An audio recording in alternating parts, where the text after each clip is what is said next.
Okay, so picture this. July 20th, 1969. 500 million people, right? Glued to their TVs. Yeah, absolutely unforgettable. That grainy black and white image, Oh, the first steps on the moon. such a huge moment. Humanity taking this, well, this giant leap. Right. But what's really fascinating, what we're diving into, is what was happening overhead. Mhm. In the sky. You mean astrologically? Exactly. The skies on that very day, they seem to mirror the event with this, stunning precision. It's almost uncanny. Wow. Okay, so that's our deep dive today. We're looking at this connection using moonshot astrology, a giant leap at 0 degree Libra, as our guide. Mhm. And our goal, really, for you listening, is to unpack these astrological alignments around one of our biggest moments, and see what it suggests about, well, synchronicity, maybe these big archetypal moments. Let's jump right in. The Whoa. core alignment, the heart of it, is this Jupiter-Uranus conjunction. Okay, Jupiter and Uranus together. Yeah, lined up. And crucially, right at 0 degrees Libra. 0 Libra. That's a really key point in the zodiac. 0 Libra. We'll definitely need to unpack that. But, I mean, the moon landing, we have to talk to the moon itself, right? Where was it in all this? Absolutely. So get this. At the exact moment Armstrong stepped onto the surface, the moon was at 11 degrees Libra. 11 degrees. Apollo 11. Apollo 11, 11 degrees Libra. Nice little symbolic nod right there, isn't it? Ah, yeah, that's neat. But wait, there's more. Around midnight, just as July 20th was kicking off, the moon was exactly at 0 degrees Libra. The same spot as Jupiter and Uranus. The very same spot. Mm-hmm. Our source calls it the seed moment for the whole day, like the starting gun, astrologically speaking. Wow, okay. So we have Jupiter, Uranus, and the moon all hitting this 0 Libra point. Let's break down the symbolism. Why is 0 degrees Libra so important? You said it's key. It really is. Astrologers often call it the world axis. Think of it like a global spotlight point. A world axis, meaning? Meaning, when significant planetary action happens there, the event gets amplified onto the world stage. It's not just news. It becomes part of the collective consciousness, something everyone experiences together. Global significance. Okay, that makes sense for the moon landing and the moon's role, Yeah. symbolically, besides being, the place they went. Well, in this setup, the moon acts as the trigger. It connects to the public, to our emotions, draws the world's gaze. It's why I felt so personal, so emotional for so many people watching. That visceral connection. Right, right. Okay, so we have the world axis, the emotional trigger. What about Jupiter and Uranus? That conjunction sounds powerful. What is? Jupiter's all about expansion, big things, giant leaps, you could say. Scale, awe, optimism. The giant leap for mankind part. Precisely. And Uranus, that's the planet of breakthroughs, sudden changes, innovation, technology, and space. Space exploration is very Uranian. So together, it's like a sudden, massive technological leap. Exactly. Sudden, groundbreaking expansion and discovery. So you put it all together. The moon is the destination and the emotional focus.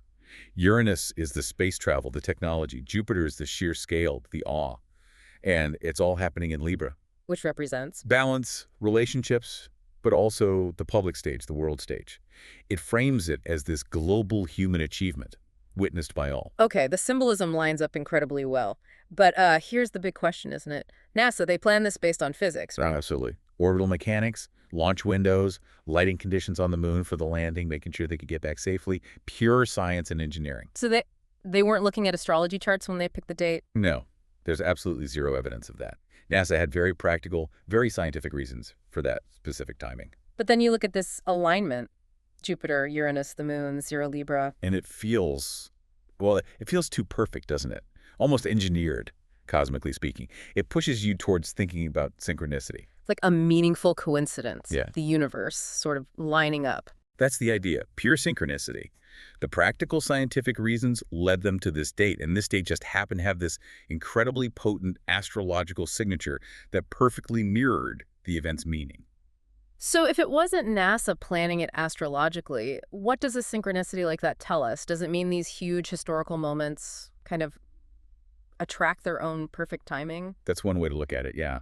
It suggests that perhaps these truly archetypal moments, these major leaps for humanity, resonate with deeper patterns. The cosmos reflects the significance, imbuing the event with this profound, almost mythic quality right from the start. And this wasn't happening in a vacuum, astrologically speaking. The 1960s had its own distinct cosmic vibe, right? Absolutely.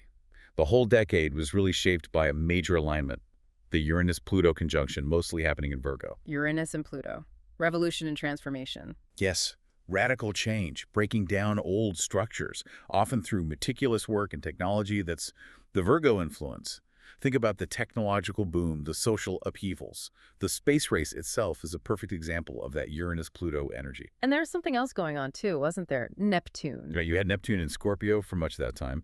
That brought a different flavor, a fascination with mystery, the subconscious, altered states, even themes of like death and rebirth. Think psychedelic culture, espionage, a deeper questioning of reality. So how does the moon landing fit between those two big influences? Well, it's almost like the ultimate expression of both. It's the peak of the Uranus-Pluto technological drive, literally reaching for the stars through complex systems. Yeah. But it also tapped into that Neptunian sense of wonder, mystery, the collective dream. It's kind of seen as the pinnacle moment of 60s astrology, bringing it all together. So the astrology didn't just describe it, it actually helped make it this like mythic moment. The fact that the heavens seemed to perfectly mirror what was happening on Earth. I think that's a key insight from the source, yeah. This incredible cosmic symmetry is arguably why the event lodged itself so deeply in our collective imagination.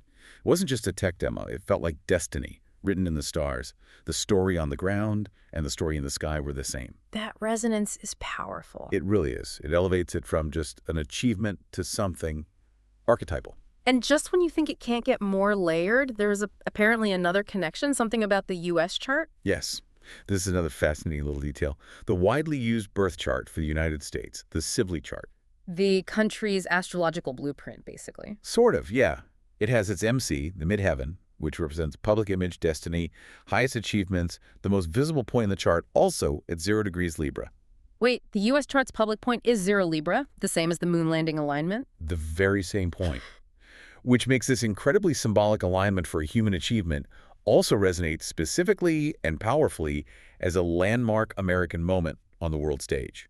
An even more amazing fit, as the source puts it.